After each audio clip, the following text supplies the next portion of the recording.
وہ تپائی میرے پاس ہے۔ مفتی محمود رحمۃ اللہ علیہ نے آریتن لیا۔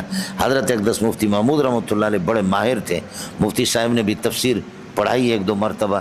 یہ تفسیر محمود مفتی محمود رحمۃ اللہ علیہ کی تقریر ہے، سمجھے بھائی جان، شعر تھے جی، سمجھے۔ مولانا فضل الرحمان کو غریب کو موقع نہیں ملا، اور یہ بھی مضبوط آدمی ہے مول صاحب، بہت مضبوط آدمی، آپ اردو سمجھتے ہیں، بس اس نے درس تدریس کا موقع نہیں ملا۔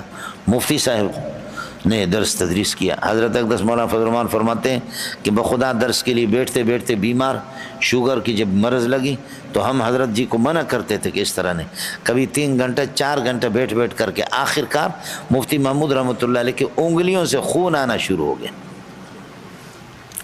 سمجھتا ہے؟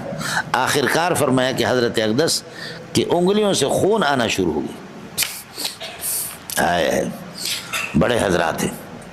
حضرت شیخ القرآن مولانا غلام اللہ رحمۃ اللہ علیہ کا سبق چل رہا تھا کہ اچانک شدید گرمی میں پتہ چل گیا کہ مفتی محمود آ گیا، مفتی محمود تشریف لا رہے۔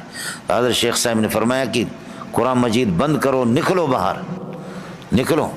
تو باہر دوڑتے دوڑتے راجہ بازار پنڈی میں نکلے، اوپر حضرت پڑھاتے تھے، طلباء سب گرمی میں، حضرت شیخ القرآن ننگے پاؤں دوڑا، جیسے گاڑی پہنچی تو مفتی محمود رحمۃ اللہ علیہ اترا تو حضرت شیخ القرآن نے ہاتھ چوما مولانا غلام اللہ، اور پکڑ کر کے لایا اور اپنی مسند پر ادھر بٹھایا، پانی پلایا، اور پھر یہ کہ کہا کہ کچھ سبق پڑھاؤ، سمجھے، کچھ سبق پڑھاؤ، جہاں سے بھی پڑھاؤ۔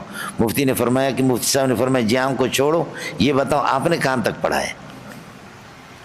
مفتی صاحب نے فرمایا کہ آپ نے کہاں تک پڑھا ہے؟ تو حضرت شیخ نے فرمایا میں نے یہاں تک پڑھا ہے۔ تو مفتی محمود نے اس سے آگے پڑھانا شروع کیا، مفتی صاحب نے اس سے آگے پڑھانا شروع کیا۔ حضرت شیخ القرآن مولانا غلام اللہ کے آنسو آ رہے تھے، اس کے بعد ٹھنڈا منڈا پلا کر کے جب اس کو رخصت کر دیا، اس کے بعد آ کر کے کہے اے دیوبند، اے دیوبند، کیسے جوان میرے دیوبند نے پیدا کیا۔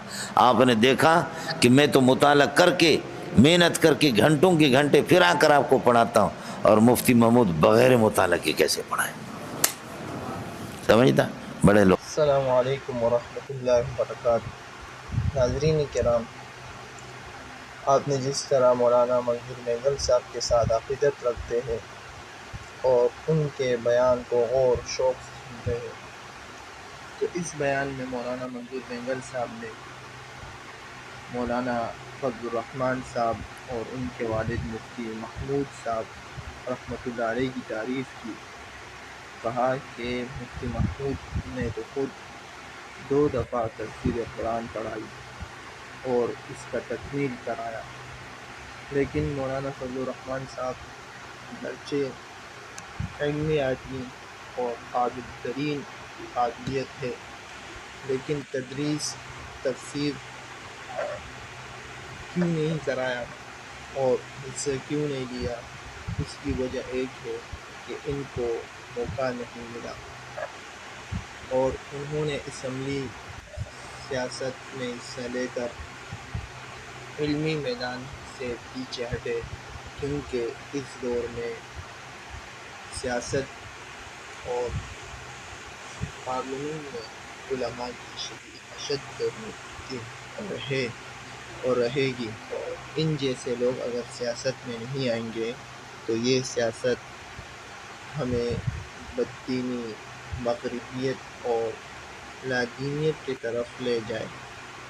اگر ان لوگ کا بس چلے تو یہاں سے ساؤتھ افریقہ بنا دے، امریکہ تو نہیں بنا سکتے کیونکہ امریکہ تو بہت آگے ہے، امن ہے وہاں، لیکن یہاں کیا ہوگا؟ بد امنی، بے غیرتی، زنائے عام، جس طرح ساؤتھ افریقہ کے علاقوں میں غلام جیسی زندگی گزاری جاتی ہے، لوگ غلام بنے ہوئے، اس طرح ہماری زندگی ہوتی، لیکن اللہ علماء کی اور زندگی نصیب فرمائے۔